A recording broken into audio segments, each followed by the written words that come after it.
Hello ನಮಸ್ಕಾರ. ನಾನು doctor Nagaraja N ಅಂತ, ಯೂರಾಲಜಿಸ್ಟ್ ಆ್ಯಂಡ್ ಆಂಡ್ರಾಲಜಿಸ್ಟ್, ಅಂದರೆ ಮೂತ್ರರೋಗಶಾಸ್ತ್ರಜ್ಞ ಹಾಗೆ ಸಂತಾನ ರೋಗಶಾಸ್ತ್ರಜ್ಞ. ನಾನು ಆಲ್ಮೋಸ್ಟ್ ಸುಮಾರು 30 ವರ್ಷಗಳಿಂದ ಬೆಂಗಳೂರಲ್ಲಿ ಈ ಯೂರಾಲಜಿ ಡಿಸೀಸ್ ಬಗ್ಗೆ ಪ್ರಾಕ್ಟೀಸ್ ಮಾಡ್ತಿದ್ದೇನೆ. ಎಲ್ಲಿ ಅಂದ್ರಪ್ಪ, ಹ್ಯಾಪಿ ಹೆಲ್ತಿ ಹಾಸ್ಪಿಟಲ್ ಅಂತ, ಇದು ರಾಜಾಜಿನಗರ ಬಸವೇಶ್ವರ ಜಂಕ್ಷನ್ನಲ್ಲಿದೆ. ಸೊ ಇದು ನನ್ನ ಬ್ರೀಫ್ ಇಂಟ್ರೊಡಕ್ಷನ್ನು. ಈಗ ಏನಂದರೆ, ಸಮ್ಮರ್ ಅಂದರೆ ಬೇಸಿಗೆ ಶುರುವಾಗ್ತಿರೋದ್ರಿಂದ ನಾನು ಈ ಕಿಡ್ನಿ ಸ್ಟೋನ್ಸ್ ಸಮ್ಮರಲ್ಲಿ ಬೇಸಿಗೆಯಲ್ಲಿ ಜಾಸ್ತಿ ಆಗ್ತವೆ. ಅದರ ಬಗ್ಗೆ ಕೆಲವು ನಿಮಗೆ ಮಾಹಿತಿ, ಅದನ್ನ ಕಿಡ್ನಿ ಸ್ಟೋನ್ಸ್ ಅಂದರೆ ಏನು, ಅದು ಹೇಗೆ ಬರುತ್ತೆ, ಹೇಗೆ ಪ್ರಿವೆಂಟ್ ಮಾಡ್ಬೋದು, ಅದಕ್ಕೆ ಟ್ರೀಟ್ಮೆಂಟ್ ಏನಿದೆ, ಅದ್ರ ಬಗ್ಗೆ ಸ್ವಲ್ಪ ಹೇಳೋಕ್ಕೆ ಇಚ್ಛೆ ಪಡ್ತೇನೆ. ಕಿಡ್ನಿ ಸ್ಟೋನ್ಸ್ ಏನಿಲ್ಲ, ಇದರದ್ದು ಕಾಂಬಿನೇಷನ್ ಇದೆ. ಮಿನರಲ್ಸ್, ಲವಣಗಳು ಅಂತೀವಲ್ಲ, ಲವಣಗಳು ಮತ್ತು ನೀರನ್ನ ಮಿಕ್ಸ್ ಮಾಡಿದರೆ ಹೇಗಾಗುತ್ತೋ, ನೀರಿನ ಅಂಶ ಕಡಿಮೆ ಆಗಿ ಲವಣಾಂಶ ಜಾಸ್ತಿ, ಈಗ ಕ್ಯಾಲ್ಸಿಯಮ್ಮು, ಆಕ್ಸಲೇಟು, ಫಾಸ್ಫರಸ್, ಯೂರಿಕ್ ಆಸಿಡ್ ಇದೆಲ್ಲ ಜಾಸ್ತಿ ಆದರೆ ನೀರಿನಾಂಶ ಕಡಿಮೆ ಆಗಿದ್ದು ಕಿಡ್ನಿ ಸ್ಟೋನ್ ಆಗುತ್ತೆ. ಯಾಕಾಗುತ್ತೆ ಅಂದರೆ, ಡಿಹೈಡ್ರೇಷನ್, ಅಂದರೆ ಬಾಡಿಲಿ ನಮ್ಮ ದೇಹದಲ್ಲಿ ನೀರಿನಾಂಶ ಕಡಿಮೆ ಆದಾಗ ಈ ಲವಣಗಳು ಜಾಸ್ತಿ ಆಗಿ ಅದು ಕಿಡ್ನಿ ಪವರ್ ಜಾಸ್ತಿ ಆಗಿ ಕಾನ್ಸಂಟ್ರೇಟ್ ಮಾಡಿ ಅದು ಸ್ಟೋನ್ ಆಗಿ ಸಣ್ಣ ಸಣ್ಣ ಕಣಗಳಿಂದ ಶುರುವಾಗಿ ದೊಡ್ಡ ಸ್ಟೋನ್ ಆಗ್ತದೆ. ಸೊ ಅದು ಸಾಧಾರಣ ಯಾವ ಥರ ಕಲ್ಲುಗಳಿರ್ತದೆ ಅಂದ್ರಪ್ಪ ಅಂದರೆ, ನಾನು ಆಗಲೇ ಕ್ಯಾಲ್ಸಿಯಂ ಆಕ್ಸಲೇಟ್ ಸ್ಟೋನ್ಸ್ ಅಂತೀವಿ. ಇದು ಭಾಳ ಕಾಮನ್. ಕ್ಯಾಲ್ಸಿಯಮ್ ಮತ್ತು ಆಕ್ಸಲೇಟ್ ಮಿಶ್ರಣದಿಂದ ಅದಾಗ್ತದೆ. ಈ ಮಿಶ್ರಣ ಎಲ್ಲಿಂದ ನಾವು ಕ್ಯಾಲ್ಸಿಯಂ ಇರೋಂಥ ಫುಡ್ ಆಗ್ಬೋದು ಅಥವಾ ಆಕ್ಸಲೇಟ್ ಇರೋಂಥ ಫುಡ್ ಲೈಕ್ ಫಾಸ್ಟ್ ಫುಡ್ ಅವೆಲ್ಲ ತಿನ್ನೋದ್ರಿಂದ ಜಾಸ್ತಿ ಆಗ್ತದೆ. ಅದಷ್ಟು ಕ್ಯಾಲ್ಸಿಯಂ ಫಾಸ್ಫೇಟ್ ಅಂತೀವಿ. ಕ್ಯಾಲ್ಸಿಯಂ ಫಾಸ್ಫೇಟ್ ಎಲ್ಲ ಅಂದರೆ ಇನ್ಫೆಕ್ಷನ್ನಿಂದ, ಕಿಡ್ನಿಲಿ ಇನ್ಫೆಕ್ಷನ್ ಆಗಿ ಡಯಾಬಿಟಿಸ್ ಇದ್ದವರಿಗೆ ಅದರಿಂದ ಆಗೋಂಥದ್ದು calcium phosphate stones. Next uric acid stones ಅಂದರೆ, ಈಗ ನವೆ ಡೇಸ್ ಅಂದರೆ ಈಗೆಲ್ಲ ಈ ಯೂರಿಕ್ ಆಸಿಡ್ ಭಾಳ ಜಾಸ್ತಿ ಆಗ್ತದೆ. ಅದು ಯಾಕಂದರೆ ಈ ಜನಗಳದ ಈ ಆಹಾರ ಪದ್ಧತಿ ಸರಿ ಇಲ್ಲ, ಜಾಸ್ತಿ ನಾನ್ ವೆಜ್ ತಿನ್ನೋದು ಅಥವಾ ಫಾಸ್ಟ್ ಫುಡ್ ತಿನ್ನೋದು, ಯೂರಿಕ್ ಆಸಿಡ್ ಜಾಸ್ತಿ, ಅದರಿಂದ ಕೂಡ ಸ್ಟೋನ್ಸ್ ಆಗುತ್ತೆ. ಇದು 3 ಕಾಮನ್ ಆಗಿ ಸಾಧಾರಣ ಆಗೋಂಥ ಕಿಡ್ನಿ ಸ್ಟೋನ್ಗಳು.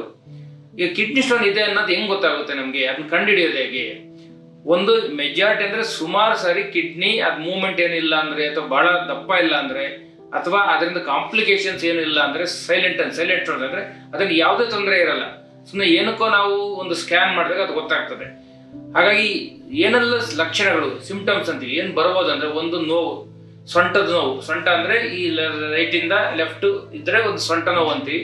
ಸೊಂಟ ನೋವು ಬರ್ಬೋದು, ವಾಂತಿ, ಅಥವಾ ಯೂರಿನ್ ಮೂತ್ರ ಮಾಡ್ಬೇಕಾದ್ರೆ ಉರಿ ಆಗೋದು, ಯೂರಿನಲ್ಲಿ ರಕ್ತ ಹೋಗೋದು, ಅದಕ್ಕೆ ಪೇನ್ಫುಲ್ ಮಿಕ್ಚುರೇಷನ್ ಅಂತೀವಿ, ಅಂದರೆ ನೋವಾಗೋದು ಒಂದ ಮಾಡ್ಬೇಕಾದ್ರೆ, ಇದೆಲ್ಲ ಆಗೋ ಚಾನ್ಸ್ ಇರ್ತದೆ. ಅದೇ ಥರ ಕಿಡ್ನಿದ ಕಾಂಪ್ಲಿಕೇಶನ್ ಆಗಿ ನೆಕ್ಸ್ಟ್ ಏನಾಗ್ಬೋದು, ಮೂತ್ರ ಸೋಂಕು ಆಗಬಹುದು, ಅಥವಾ ಕಿಡ್ನಿ ಫೇಲ್ಯೂರ್ ಕೂಡ ಆಗ್ಬೋದು. ಎಷ್ಟೋ ಸಾರಿ ಕಿಡ್ನಿ ಬ್ಲಾಕ್ ಆಗಿ ನೆಗ್ಲೆಕ್ಟ್ ಮಾಡಿಕೊಂಡು ಅದನ್ನ ನಿರ್ಲಕ್ಷ್ಯ ಮಾಡಿದರೆ ಕಿಡ್ನಿ ಬ್ಲಾಕ್ ಆಗ್ತದೆ. ಸೊ ಈ ಲಕ್ಷಣಗಳು ಇರಲ್ಲ ಪೇಷಂಟ್ ಬಂದಾಗ ಡಾಕ್ಟರ್ ಹತ್ರ ತೋರಿಸಿದಾಗ ಹೇಗೆ ನಾವು ಡಯಾಗ್ನೋಸ್ ಮಾಡ್ತೀವಿ, ಆ ಕಿಡ್ನಿ ಸ್ಟೋನ್ ಇದೆ ಅಂತ ನಾವು ಏ ಥರ ಮಾಡ್ತೀವಿ ಅಂದರೆ, ಸಿಂಪಲ್ ಟೆಸ್ಟ್ ಇರ್ತದೆ. ಒಂದು ಅಲ್ಟ್ರಾಸೌಂಡ್ ಸ್ಕ್ಯಾನ್ ಅಂತೀವಿ. ಅಲ್ಟ್ರಾಸೌಂಡ್ ಸ್ಕ್ಯಾನಿಂದ ಎಲ್ಲ ಗೊತ್ತಾಗ್ತದೆ ನಮ್ಗೆ. ಆಲ್ಮೋಸ್ಟ್ ಈಗ ಕಿಡ್ನಿ ಸೈಜ್ ಎಷ್ಟಿದೆ, ಅದರಿಂದ ಎಲ್ಲಿದೆ, ಮತ್ತು ಅದರಿಂದ ಕಿಡ್ನಿ ಮೇಲೆ ಏನು ಪರಿಣಾಮ ಆಗಿದೆ ಅದೆಲ್ಲ ನಮಗೆ ಗೊತ್ತಾಗ್ತದೆ. ಅದೇ ಥರ ಒಂದು ಸಿಂಪಲ್ ಯೂರಿನ್ ಟೆಸ್ಟ್ ಕೂಡ ಮಾಡಿದ್ರೆ ಅದರಲ್ಲೂ ಕೂಡ ಕೆಲವು ಲಕ್ಷಣಗಳು ಕಂಡ್ರೆ ಕಿಡ್ನಿ ಸ್ಟೋನ್ ಇರಬಹುದು ಅಂತ ನಾವು ಸಸ್ಪೆಕ್ಟ್ ಮಾಡ್ತೀವಿ. ಲಕ್ಷಣಗಳಂದ್ರೇನು, ಆ ರೀಸಸ್ಸಲ್ಲಿ ಅಥವಾ ಯೂರಿನಲ್ಲಿ ರಕ್ತ ಇರುವಂಥದ್ದು, ಅಥವಾ ಕಣಗಳು, ಕ್ರಿಸ್ಟಲ್ಸ್ ಅಂತೀವಿ ನಾವು, ಸ್ಟೋನ್ ಕ್ರಿಸ್ಟಲ್ಸ್ ಇರೋದ್ರಿಂದ ಗೊತ್ತಾಗ್ತದೆ. ಇನ್ನೂ ಅಡ್ವಾನ್ಸ್ ಆಗಬೇಕಂದ್ರೆ, ಅಥವಾ ಇನ್ನೇನಾದರೂ ಈಗ ಭಾಳ ದೊಡ್ಡ ಸ್ಟೋನ್ ಇದೆ ಅಥವಾ ಕಿಡ್ನಿ ಫೇಲ್ಯೂರ್ ಆಗೋ ಚಾನ್ಸ್ ಇದೆ ಅಂದರೆ, ಸೀರಮ್ ಕ್ರಿಯಾಟಿನಿನ್ ಅಂತ ಒಂದು ರಕ್ತದ ಟೆಸ್ಟ್ ಮಾಡ್ತೀವಿ. ಅದರಲ್ಲಿ ಕಿಡ್ನಿ ಕೆಲಸ ಹೇಗೆ ಮಾಡ್ತೀವಿ ಅಂತ ಗೊತ್ತಾಗ್ತದೆ. ಅದೇ ಥರ ಕಿಡ್ನಿ ಸೋಂಕು ಕಂಡುಹಿಡಿಯೋಕ್ಕೆ ಯೂರಿನ್ ಕಲ್ಚರ್ ಅಂತ ಮಾಡ್ತೀವಿ. ಇನ್ನೂ ಜಾಸ್ತಿ ಪ್ರಾಬ್ಲಮ್ ಶುರು ಆದಾಗ ಕೆಲವು ಸಾರಿ CT ಸ್ಕ್ಯಾನ್ ಕೂಡ ಮಾಡಬೇಕಾಗ್ತದೆ. ಇದೆಲ್ಲ ಅಡ್ವಾನ್ಸ್ಡ್. ಸಿಂಪಲ್ ಆಗಬೇಕಾಗಿರೋದು ಒಂದು ಯೂರಿನ್ ಟೆಸ್ಟು, ಕ್ರಿಯಾಟಿನಿನ್ನು ಮತ್ತು ಅಲ್ಟ್ರಾಸೌಂಡ್ ಸ್ಕ್ಯಾನ್ ಆಯಿತು. ಈಗ ಕಲ್ಲಿದೆ ಅಂತ ಗೊತ್ತಾಯಿತು. ಕಲ್ಲಿದೆ, ಅದಕ್ಕೆ ಏನು ಮಾಡ್ಬೋದು? ಕಲ್ಲಿಗೆ ಟ್ರೀಟ್ಮೆಂಟು, ಅದು ಕಲ್ಲು ಎಲ್ಲಿದೆ, ಅದರ ಗಾತ್ರ ಎಷ್ಟು, ಪ್ಲಸ್ ಅದರಿಂದ ಏನು ಎಫೆಕ್ಟ್ಸ್ ಆಗಿದೆ ನಮ್ಮ ಕಿಡ್ನೀಸ್ ಮೇಲೆ ಆಗ್ಬೋದು, ಅಥವಾ ಮೂತ್ರ ಸಿಸ್ಟಮ್ ಮೇಲೆ ಆಗ್ಬೋದು, ನಮ್ಮ ಬಾಡಿ ಮೇಲೆ ಆಗ್ಬೋದು, ಅದರ ಮೇಲೆ ಟ್ರೀಟ್ಮೆಂಟ್ಗಳು ನಾವು ಮಾಡ್ತೀವಿ. ಈಗ ಒಂದು ಸಣ್ಣ ಕಲ್ಲಿರುತ್ತೆ, ಎಲ್ಲ ಕಿಡ್ನಿಲಿ ಇರ್ಬೋದು, ಯುರೇಟ್ರಲ್ಲಿ, ಬ್ಲಾಡಲ್ಲಿ ಸಣ್ಣ ಕಲ್ಲಿರುತ್ತೆ, ಅದರಿಂದ ಏನು ಕಾಂಪ್ಲಿಕೇಶನ್ಸ್ ಇಲ್ಲ ಅಂದರೆ ಏನು ಮಾಡ್ತೀವಿ, ಚೆನ್ನಾಗಿ ನೀರು ಕುಡಿಯೋಕ್ಕೆ ಹೇಳ್ತೀವಿ. ನೀರು, ಸಿಟ್ರಸ್ ಫ್ರೂಟ್ ಜ್ಯೂಸ್ ಅಂತೀವಿ, ಅಂದರೆ ವಿಟಮಿನ್ C ಅಥವಾ ಸಿಟ್ರೇಟ್ ಕಂಟೈನಿಂಗ್ ಇದ್ದರೆ ಅದರಿಂದ ಕಲ್ಲುಗಳು ಆಗೋ ಚಾನ್ಸಸ್ ಕಡಿಮೆ ಆಗುತ್ತೆ, ಅದು ಕುಡಿಯೋಕ್ಕೆ ಹೇಳ್ತೀವಿ. ಕೆಲವು ಮೆಡಿಸಿನ್ಸ್ ಬರ್ತವೆ, ಆ ಕಲ್ಲನ್ನ ಆಚೆ ತರಲಿಕ್ಕೆ ಹೆಲ್ಪ್ ಆಗೋಂಥ ಕೆಲವು ಮೆಡಿಸಿನ್ಸ್ ಇದೆ, ಅದು ಕೊಡ್ತೇವೆ. ಆಮೇಲೆ ಕಾರಣಗಳು, ನಾನು ಆಗಲೇ ಹೇಳ್ದಂಗೆ ಕಾರಣಗಳಲ್ಲಿ ಈಗ ಒಂದು ಯೂರಿನಲ್ಲಿ ಅಂದರೆ ಮೂತ್ರದಲ್ಲಿ ಸಿಟ್ರೇಟ್ ಅಂಶ ಕಡಿಮೆ ಆದರೆ, ನೀರಿನ ಅಂಶ ಕಡಿಮೆ ಆದರೆ ಕಲ್ಲುಗಳಾಗೋ ಚಾನ್ಸಸ್ ಜಾಸ್ತಿ. ಸೊ ಆಗ ಅದಕ್ಕೆ ಆ ನೀರು ಚೆನ್ನಾಗಿ ಕುಡಿಬೇಕು. ಈ ಸಿಟ್ರೇಟ್ ಕಂಟೆಂಟ್ಸ್ ಏನಿದೆ ಅದನ್ನು ನಾವು ಜಾಸ್ತಿ ಮಾಡಬೇಕು. ಈ ಸಿಟ್ರೇಟ್ ಇರೋದ್ರಿಂದನೇ ಲೇಡೀಸ್ ಅಂದರೆ ಹೆಂಗಸರಲ್ಲಿ ಕಲ್ಲುಗಳಾಗೋ ಚಾನ್ಸಸ್ ಕಡಿಮೆ, ಯಾಕಂದರೆ ಅವರ ಮೂತ್ರದಲ್ಲಿ ಸಿಟ್ರೇಟ್ ಅಂಶ ಜಾಸ್ತಿ ಇರುತ್ತೆ. ಅದೇ ಗಂಡಸರಲ್ಲಿ ಜಾಸ್ತಿ ಆಗುತ್ತೆ. ಚಾನ್ಸಸ್ ಆಫ್ ಕಲ್ಲಾಗೋದು ಗಂಡಸರಿಗೆ ಹೆಂಗಸರಿಗಿಂತ ಜಾಸ್ತಿ. ಅದಕ್ಕೆ ರೀಸನ್ ನಾನು ಹೇಳಿದ್ರೆ ಒಂದು ಸಿಟ್ರೇಟು, ಎರಡನೇದು ಏನಾದ್ರಪ್ಪ ಜಾಸ್ತಿ ಓಡಾಡ್ತಾರಲ್ಲ ಆಚೆ, ಮಾರ್ಕೆಟಿಂಗ್ ಇರ್ಬೋದು ಅಥವಾ ಬೇಸಿಗೆಯಲ್ಲಿ ಕೆಲಸ ಮಾಡೋದು, ಬಿಸಿಲಲ್ಲಿ ಕೆಲಸ ಮಾಡೋರು ಅಂಥವ್ರಿಗೆ ಡಿಹೈಡ್ರೇಷನ್ ಆಗಿ ಅವರಲ್ಲಿ ಕಲ್ಲುಗಳಾಗೋ ಚಾನ್ಸಸ್ ಜಾಸ್ತಿ. ಸೊ ಜನರಲಿ ಆಕ್ಟಿವ್ ಲೈಫ್ ಏನಂತೀವಿ, say up to 50-60 years, from 30 years active life ಓಡಾಡ್ಕೊಂಡು ಕೆಲಸ ಮಾಡ್ತಾರಲ್ಲ ಅವರಲ್ಲಿ ಕಲ್ಲುಗಳಾಗೋ ಚಾನ್ಸಸ್ ಜಾಸ್ತಿ. ಎನಿ ಏಜ್ಗೆ ಆಗ್ಬೋದು, ಚಿಕ್ಕ ಮಕ್ಕಳಲ್ಲಿ ಕೂಡ ಆಗ್ಬೋದು, 1 ವರ್ಷ 2 ವರ್ಷ ಮಕ್ಕಳಲ್ಲಿ ಆಗ್ಬೋದು, 80-90 ವರ್ಷ ಮುದುಕರಲ್ಲಿ ಆಗ್ಬೋದು, ಕಾಮನ್ ಆಗಿ ಆಕ್ಟಿವ್ ಏಜಲ್ಲಿ ಆಗ್ತದೆ. ಸೊ ಅದಾದಮೇಲೆ ನಾವು ಟ್ರೀಟ್ಮೆಂಟ್ ನಾನು ಆಗಲೇ ಹೇಳಿದಂಗೆ ಒಂದು ಮೆಡಿಸಿನ್ಸ್ ಬರ್ತದೆ. ಇನ್ನೂ ಸ್ವಲ್ಪ ದೊಡ್ಡ ಸ್ಟೋನ್ ಇದೆ, ಅದಕ್ಕೆ ನಾವು ಅದನ್ನ ಪುಡಿ ಮಾಡಿ ಆಚೆ ತೆಗಿತೀವಿ. ಮಿನಿಮಲ್ ಇನ್ವೇಸಿವ್ ಅಥವಾ ಲೆಸ್ ಇನ್ವೇಸಿವ್, ಏನು ಸರ್ಜರಿ ಇಲ್ದೇನೆ ಎಂಡೋಸ್ಕೋಪ್ಸ್ ಅಂತ ಬರುತ್ತೆ, ಡಿಫ್ರೆಂಟ್ ಸ್ಕೋಪ್ಸ್ ಬರುತ್ತೆ. ಅದು ಯಾವ್ಯಾವ ಜಾಗದಲ್ಲಿ ಎಲ್ಲೆಲ್ಲಿ ಕಲ್ಲು ಅದ್ರ ಪ್ರಕಾರ ಸ್ಕೋಪ್ಸ್ ಬರುತ್ತೆ. ಅದ್ರ ಮೂಲಕ ನಾವು ಲೇಸರ್ ಬಿಟ್ಬಿಟ್ಟು ಆ ಕಲ್ಲು ಪುಡಿ ಮಾಡಿ ಅದು ಆಚೆ ಬರಂಗೆ ಮಾಡ್ತೀವಿ. ಇನ್ನೂ ಭಾಳ ಕಾಂಪ್ಲಿಕೇಶನ್ಸ್ ಇದ್ರೆ ಅದಕ್ಕೆ ಒಂದು ಸ್ಟೆಂಟ್ ಅಂತ ಹೇಳಿ ಹಾಕ್ತೀವಿ. ಕಿಡ್ನಿಯಿಂದ ಬ್ಲಾಡ್ವರೆಗೆ ಸ್ಟೆಂಟ್ ಇರುತ್ತೆ, ಅದು ಆ ಕಲ್ಲು ಪುಡಿ ಆಚೆ ಬರ್ಲಿಕ್ಕೆ ಹೆಲ್ಪ್ ಮಾಡ್ತದೆ. ಅದೇ ಥರ ಇನ್ಫೆಕ್ಷನ್ ಇದ್ರೆ ಅದು ಡ್ರೈನೇಜು ಆಚೆ ಬರೋಕ್ಕೆ ಹೆಲ್ಪ್ ಮಾಡ್ತದೆ, ಕಿಡ್ನಿ ರಿಕವರ್ ಆಗಲಿಕ್ಕೆ ಹೆಲ್ಪ್ ಮಾಡ್ತದೆ. ಸೊ ಇವೆಲ್ಲ ಪಾಸಿಬಲ್ ಟ್ರೀಟ್ಮೆಂಟ್ಸ್ ಅವೈಲೇಬಲ್. ಅದೇ ಏನಾದ್ರು ಭಾಳ ನೆಗ್ಲೆಕ್ಟ್ ಆಗಿ ಭಾಳ ದೊಡ್ಡ ಸ್ಟೋನ್ ಇದ್ರೆ ಆವಾಗ ಏನು ಮಾಡ್ತೀವಿ, ಸ್ವಲ್ಪ ಓಪನ್ ಮಾಡಿ ತೆಗಿಬೇಕಾಗ್ತದೆ. ಬಟ್ ಈಗಂತೂ ಪ್ರೆಸೆಂಟ್ ಟೈಮಲ್ಲಿ ಯಾರೂ ಆ ಸ್ಟೇಜ್ ಹೋಗೋದಕ್ಕೆ ಬಿಡಲ್ಲ. ಎಲ್ಲ ಆಲ್ಮೋಸ್ಟ್ ಎಲ್ಲ ಲೇಸರಲ್ಲಿ, ಎಂಡೋಸ್ಕೋಪಿಕಲ್ಲಿ ಅಥವಾ ಮಿನಿಮಲ್ ಇನ್ವೇಸಿವ್ ಸರ್ಜರಿಗಳಲ್ಲೇ ನಾವು ಪ್ಲಾನ್ ಮಾಡ್ತೀವಿ. ಅದರಲ್ಲಿ ಏನೇನು ಅವೈಲೇಬಲ್ ಇದೆ, ಒಂದು ಕಿಡ್ನಿಲೇ ಸ್ಟೋನ್ ಇದ್ರೆ, ಭಾಳ ಸಣ್ಣ ಸ್ಟೋನ್ ಇದ್ರೆ ಹೊರಗಡೆಯಿಂದನೇ ESWL ಅಂತ ಮಾಡ್ತೀವಿ. ಅಂದರೆ ಹೊರಗಡೆಯಿಂದ ಶಾಕ್ ವೇವ್ಸ್ ಕೊಟ್ಟು ಅದನ್ನ ಪುಡಿ ಮಾಡ್ತೇವೆ. ಅದರಿಂದ ಏನಾಗುತ್ತೆ, ಕಲ್ಲು ಯೂರಿನಲ್ಲಿ ಆಚೆ ಬರುತ್ತೆ. ಎರಡನೇದು, ಕಿಡ್ನಿಲಿ ಭಾಳ ದೊಡ್ಡ ಕಲ್ಲಿದ್ರೆ ಅದನ್ನ PCNL ಅಂತ ಒಂದು ಸಣ್ಣ ತೂತ ಮಾಡಿ ಕಿಡ್ನಿಗೆ ಡೈರೆಕ್ಟಾಗಿ ಲೇಸರ್ ಬಿಟ್ಟು ಅದನ್ನ ಪುಡಿ ಮಾಡಿ ತೆಗಿತೇವೆ. ಇನ್ನು ಕೆಳಗಡೆ ಯುರೇಟರ್ ಅಥವಾ ಬ್ಲಾಡರ್, ಮೂತ್ರಕೋಶ, ಮೂತ್ರನಾಳದಲ್ಲಿದ್ರೆ ಅಲ್ಲಿ ಮೂಲಕ ಒಂದು ಎಂಡೋಸ್ಕೋಪ್ ಬಿಟ್ಟು ಅದ್ರ ಮೂಲಕ ಸ್ಟೋನ್ ಪುಡಿ ಮಾಡಿ ತೆಗಿತೀವಿ. These are all treatments available.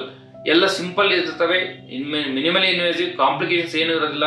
Within 1 day patient ವಾಪಸ್ ಮನೆಗೆ ಹೋಗ್ಬೋದು. ಆ ಥರ ರೀಸೆಂಟ್ ಅಡ್ವಾನ್ಸ್ಡ್ ಎಲ್ಲ ಟ್ರೀಟ್ಮೆಂಟ್ಸ್ ಇದೆ. ದೆನ್ ಅದನ್ನ ಪ್ರಿವೆಂಟ್ ಮಾಡೋದು ಹೇಗೆ, ಅದನ್ನ ಕಲ್ಲು ಬರ್ದಂಗೆ ತಡೆಯೋದು ಹೇಗೆ, ಅದೊಂದು ಡಿಕ್ಟಮ್ ಹೇಳ್ತೀವಿ. ಒಂದ್ಸರಿ ಸ್ಟೋನ್ ಆದರೆ ಜೀವನ ಪೂರ್ತಿ ಯಾವ ಬೇಕಾದ್ರೆ ಮತ್ತೆ ಸ್ಟೋನ್ ಆಗೋದು, ಅದನ್ನ ಗಮನದಲ್ಲಿ ಇಟ್ಕೋಬೇಕು ನೀವು. ಅದಕ್ಕೆ ಏನು ಮಾಡಬೇಕು, ಒಂದು ನೀರು ಕುಡಿಬೇಕು. ಎರಡನೇ ನಾನು ಹೇಳ್ದಂಗೆ ಫುಡ್ ಐಟಮ್ಸ್, ಸಾಧಾರಣ ಈ ಫಾಸ್ಟ್ ಫುಡ್ ಏನಂತೀವಿ ಅಥವಾ ಜಂಕ್ ಫುಡ್ ಏನಂತೀವಿ, ಅದರಲ್ಲಿ ಕ್ಯಾಲ್ಸಿಯಂ ಆಕ್ಸೈಡ್ಸ್ ಜಾಸ್ತಿ ಇರುತ್ತೆ, ಅದನ್ನ ಅವಾಯ್ಡ್ ಮಾಡಬೇಕು. ಚಿಕನ್ ಮಟನ್ ಕಡಿಮೆ ಮಾಡಬೇಕು. ಆಲ್ಕೋಹಾಲ್ ತಗೋಬಾರ್ದು. ಆಮೇಲೆ coffee, tea, beverages limited amount, ಎಲ್ಲ ಲಿಮಿಟೆಡ್ ಅಮೌಂಟಲ್ಲಿ ತಗೊಂಡು ಚೆನ್ನಾಗಿ ನೀರು ಕುಡಿದ್ರೆ ಅಷ್ಟು ಚಾನ್ಸಸ್ ಕಡಿಮೆ ಆಗ್ತದೆ. ಅದೇ ಥರ ನಾನು ಹೇಳ್ದಂಗೆ ಈಗ ಡಿಹೈಡ್ರೇಷನ್ ಏನಾದ್ರು, ಈಗ ಜಿಮ್ಗೆ ಹೋಗ್ತಾರೆ ಭಾಳ ಜನ, ಈಗ ಅದಕ್ಕೆ ತಕ್ಕಂಗೆ ಚೆನ್ನಾಗಿ ನೀರು ಕುಡಿಬೇಕು. ಔಟ್ಸೈಡ್ ಬಿಸಿಲಲ್ಲಿ ಓಡಾಡ್ಕೊಂಡು ಕೆಲಸ ಮಾಡ್ತಾರೆ, ಅವರು ಅದರ ಹೈಡ್ರೇಷನ್ ಬಾಡಿಯಲ್ಲಿ ನೀರಿನ ಅಂಶ ಚೆನ್ನಾಗಿ ಇಟ್ಕೋಬೇಕು. ಅದೇ ಥರ ಯೂರಿನರಿ ಟ್ರ್ಯಾಕ್ಟಲ್ಲಿ, ಮೂತ್ರ ಜನಕಾಂಗದಲ್ಲಿ ಏನಾದರೂ ಪ್ರಾಬ್ಲಮ್ಸ್ ಇದ್ರೆ, ಇಲ್ಲ ಬ್ಲಾಕೇಜ್ ಇದ್ರೆ ಆವಾಗ ಕೂಡ ಸ್ಟೇಸಿಸ್, ಮೂತ್ರ ಒಳಗಡೆ ಉಳಿದು ಕಲ್ಲಾಗ್ತದೆ. ಆ ಏನಾದ್ರು ಬ್ಲಾಕೇಜಸ್ ಇದ್ರೆ, ಈಗ ಪ್ರಾಸ್ಟೇಟ್ ಎನ್ಲಾರ್ಜ್ಮೆಂಟ್ ಇರ್ಬೋದು, ಸ್ಟ್ರಿಕ್ಚರ್ ಇರ್ಬೋದು ಇದ್ರೆ ಆವಾಗ ಕೂಡ ಕಲ್ಲುಗಳಾಗೋ ಚಾನ್ಸ್ ಜಾಸ್ತಿ ಇರ್ತದೆ. ಅದನ್ನೆಲ್ಲ ಟ್ರೀಟ್ಮೆಂಟ್ ತಗೋಬೇಕಾಗ್ತದೆ. ಮತ್ತೆ ಸೆಕೆಂಡ್ ಪಾಯಿಂಟ್ ನಾನು ಹೇಳ್ದಂಗೆ, ಸಪೋಸ್ ಕಲ್ಲಿದೆಯಪ್ಪ, ಏನು ಮಾಡೋದು ಈಗ, ನಾವು ಹಂಗೆ ಏನೋ ನೀರು ಕುಡಿತೀನಿ, ಏನೋ ಇಂಗ್ಲೀಷ್ ಮೆಡಿಸಿನ್ ಆಗ್ಬೋದು, ಆಯುರ್ವೇದ ಮೆಡಿಸಿನ್ ಆಗ್ಬೋದು, ಹೋಮಿಯೋಪತಿಕ್ ಮೆಡಿಸಿನ್ ಆಗ್ಬೋದು ತಗೋತಾರೆ ಪೇಷಂಟ್ಸ್, ನಾವು ಅಡ್ವೈಸ್ ಮಾಡ್ತೀವಿ. ಹಂಗಂತೇಳಿ ಎಲ್ಲರೂ ನೋವಿಲ್ಲ ಅಂದ್ಬಿಟ್ಟು ನೆಗ್ಲೆಕ್ಟ್ ಮಾಡಬಾರ್ದು.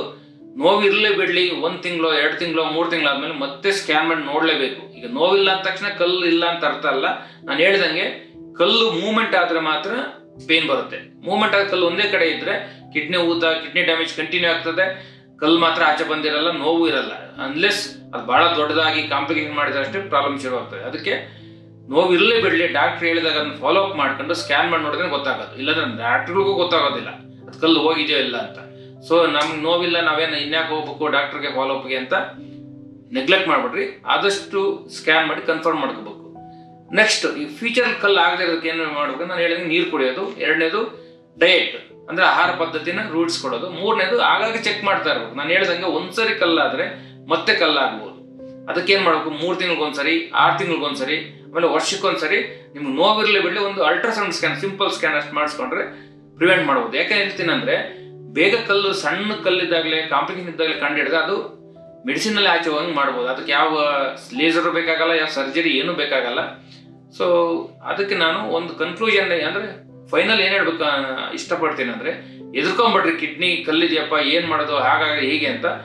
ಅದನ್ನ ನಿರ್ಲಕ್ಷ್ಯ ಮಾಡಿದ್ರೆ ಡಾಕ್ಟ್ರನ್ನ ಕನ್ಸಲ್ಟ್ ಮಾಡಿದ್ರೆ ಯಾವುದೇ ಟ್ರೀಟ್ಮೆಂಟ್ ಇರ್ಬೋದು, ಆಯುರ್ವೇದ ಇರ್ಬೋದು, ಅಲೋಪತಿ ಇರ್ಬೋದು, ಏನೇ ಇರ್ಬೋದು, ಒಂದು ಟೈಮ್ ಲಿಮಿಟ್ ಅಂತ ಇರುತ್ತೆ ಅದು ಆಚೆ ಹೋಗ್ಲಿಕ್ಕೆ. ಆ ಟೈಮ್ ಲಿಮಿಟಲ್ಲಿ ನೀವು ಟ್ರೀಟ್ಮೆಂಟ್ ತಗೊಂಡ್ರೆ ಏನೂ ಪ್ರಾಬ್ಲಮ್ ಆಗಲ್ಲ. ದಯವಿಟ್ಟು ನಿರ್ಲಕ್ಷಿಸಿರ ನಿಮ್ಮ ಹತ್ತಿರದ ಡಾಕ್ಟರ್ಗೆ ಕನ್ಸಲ್ಟ್ ಮಾಡಿ. Thank you.